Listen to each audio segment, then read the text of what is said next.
മോളെ സമാധാനിക്കാൻ.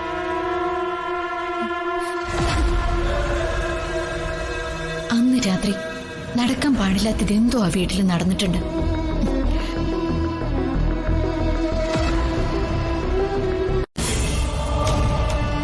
മോളെ, അന്ന് അവിടെ എന്താ നടന്നത്? അന്ന് ഞാൻ പതിവില് നേരത്തെ ഉറങ്ങി. അച്ഛമ്മയുടെ നിലവിളി കേട്ടാ ഞാൻ ഉണർന്നേ. അപ്പോഴും ശരിക്കും ബോധം തെളിയാത്ത അവസ്ഥയില ഞാൻ എഴുന്നേറ്റ്. എന്നിട്ട് പുറത്തേക്ക് വന്ന് നോക്കിയപ്പോ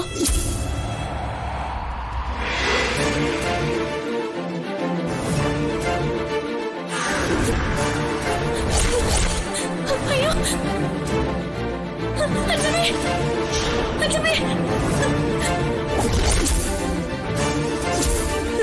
തറയിൽ വീട് കിടക്കുന്ന അച്ഛമ്മയാ ഞാൻ കണ്ടത്.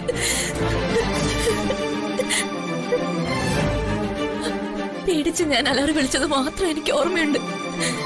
എന്നെ ഒന്നും ഓർമ്മയില്ല.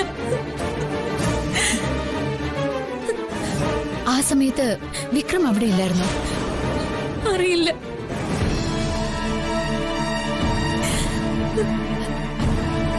മോളെ, എനിക്ക് വിക്രമിന് എന്തോ നല്ല സംശയമുണ്ട്. ചേച്ചി എന്തൊക്കെയാ പറഞ്ഞു വരുന്നേ? എന്റെ കുഞ്ഞ് നശിച്ചതിന് ഉത്തരവാദി ഏട്ടനാണെന്നോ? എന്ന് ഞാൻ പറയില്ല.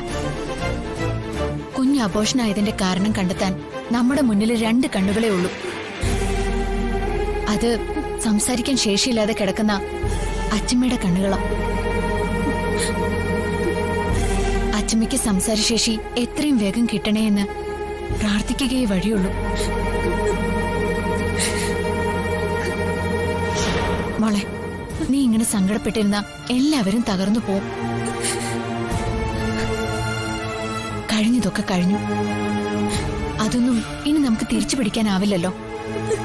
ദേ നോക്ക്, എപ്പോഴും ചിരിച്ചും വാശി പിടിച്ചും കലപിലാന്ന് ചിരിച്ചു നടക്കുന്ന ആ പഴയ വർഷയാവണം മോള്. എങ്കിൽ മാത്രമേ ഇനി അങ്ങോട്ട് മാധവൻ നായരുടെ കുടുംബത്തിന് നിലനിൽപ്പുള്ളൂ.